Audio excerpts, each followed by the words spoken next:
Welcome to Second Take, the show that focuses on the issues behind the news. Mining Weekly editor Martin Creamer joins me today to unpack the latest in the mining industry. Welcome, Martin. Thanks, Ashley. Can you tell us about South Africa's titanium beneficiation project, which is expected to peak at 14 billion rand? Yes, I think this is an indication that Africa is responding to world calls now to do more with the metals and minerals that it has. And I'm hearing this call coming from diplomats around the world. The idea that Africa must just export its raw materials is now having a spotlight put on it. Because if you want this continent to actually lift itself up, you've got to do more than just export your raw materials. And this is an example now in KwaZulu-Natal, where they're responding to that call. And it's an important response because we've been exporting mineral sands, heavy mineral sands there with impunity. But when you analyze what is done with that, the value add is enormous. And so this has been picked up. And what is being looked at now is this 14 billion rand investment, into beneficiating the titanium to make it titanium dioxide pigment. And that fetches 10 times more than you will get for ilmenite, that they're going to be their main product. So the time has come for us to look at this, because you'll find in other African countries as well, if they just depend on that export of raw materials, it doesn't actually work for their economies.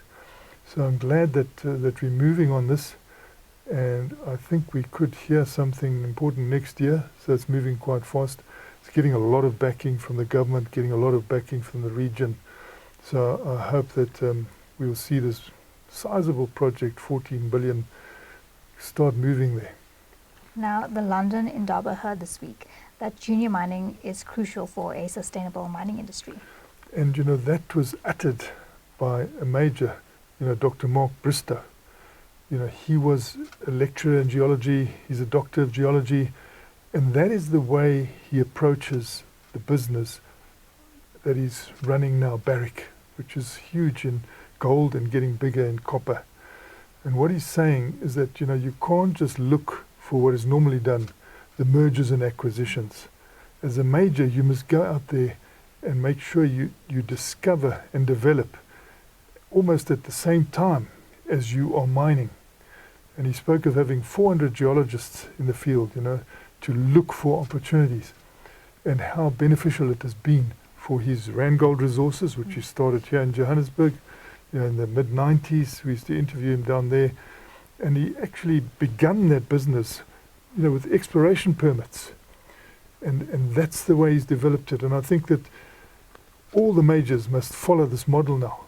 They have not got to just ignore the exploration side of it, which traditionally in South Africa we didn't, because our majors just regarded that as automatic, that you've got to look for exploration because everything you take out is now gone, and you've got to replace it with something.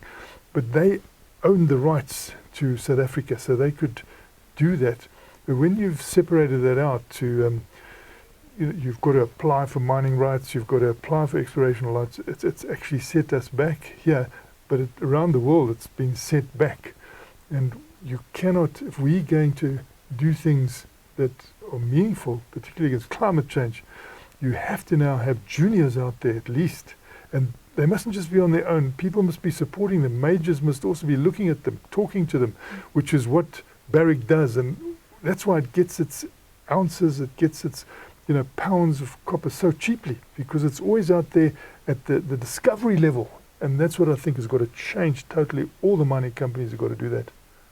Now, the London Indaba also heard that the fate of humanity rests on the African continent. This was an incredible statement by Robert Friedland, but it's been repeated so much now. Because, if you are actually going to combat climate change, you need metals and minerals to do that. But what is happening is that investment in metals and minerals is not taking place. And also, there are areas where they won't allow you to invest. So Africa is like one of the last places where you can say, we're going to get copper, we're going to get rich copper, and we're going to get it close to surface. The traditional areas of going so deep, dark, and dangerous, they've almost run out. So you've got to look elsewhere. So everyone's saying, without Africa, humanity's finished, because you won't be able to get those metals and minerals. And as they joked and said, they asked people, what can replace copper? Oh, they came back, yes, you can use other metals and minerals. What are they? Gold and silver.